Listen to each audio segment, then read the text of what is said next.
In healthcare, greatness, it's not an accident. It's a choice. Welcome to The Explainer. Today, we're diving into something really powerful, inspired by discussions in the Culture Coalition and Jim Collins' book, Great by Choice. We're going to break down a framework for leaders like you to build consistent excellence, especially when the pressure feels, well, completely overwhelming. So this is the big question, isn't it? It's the core challenge for every single physician, nurse, and APP leader out there, especially in the demanding world of women's health. How do you build a team that not only gets by but truly thrives? The answer? Well, it might surprise you. All right, let's get into it. To find out what works, researcher Jim Collins and his team did this massive 9-year study. They went through data on over 20,000 companies just to find the handful that beat their industry competitors by at least 10 times. He called these outliers the 10Xers. And here's where it gets really interesting. We all have this mental picture of a great leader, right? They're charismatic, visionary, bold risk takers.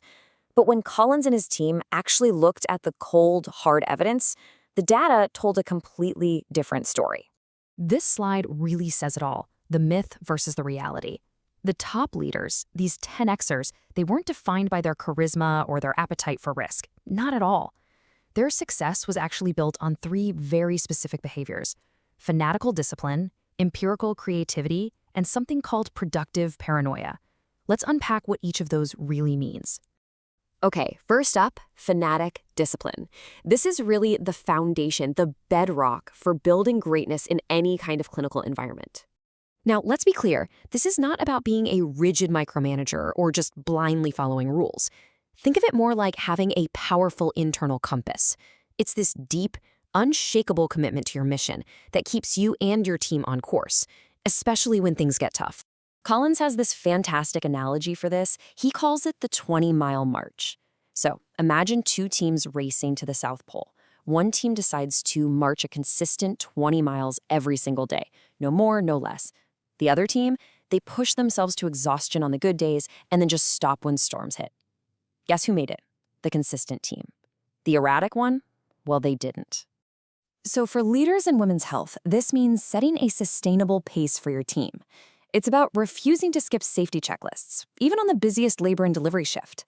It's making sure your team gets that training, even when you feel like you're short-staffed. It's about building a rhythm of excellence that stops burnout in its tracks and ensures your team is never, ever dangerously overextended. Now, here's the thing. Discipline doesn't mean you can't be creative.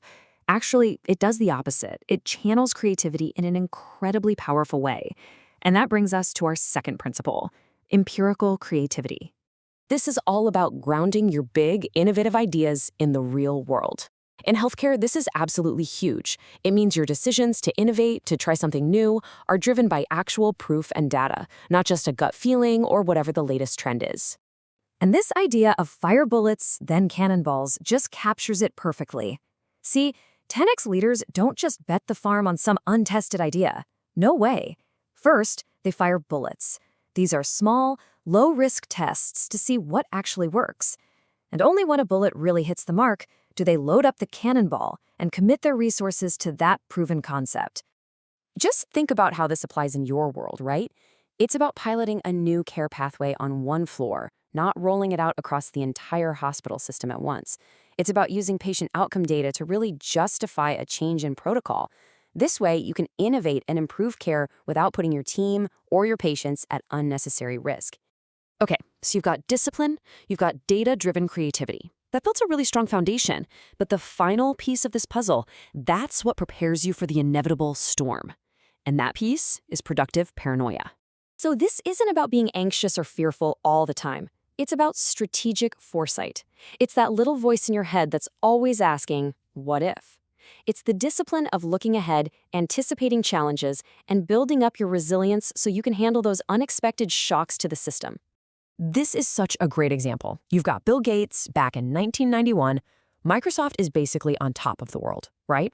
But he's writing these nightmare memos about every possible thing that could go wrong.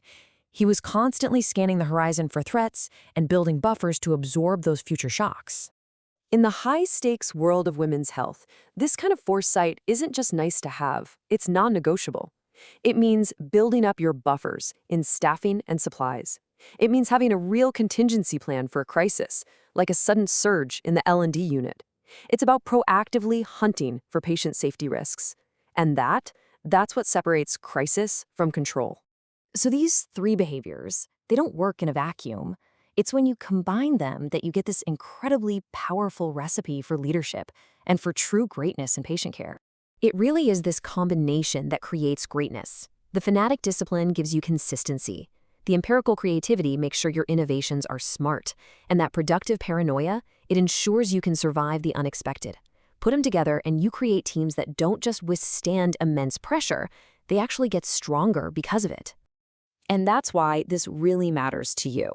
This is not some abstract business theory. It is a proven, practical framework for leading teams that deliver exceptional, reliable care to your patients.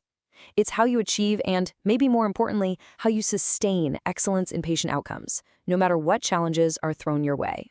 Ultimately, what all this research shows is that your external environment, it's not what determines your success. Greatness isn't about luck. It's not a circumstance. It is a conscious choice.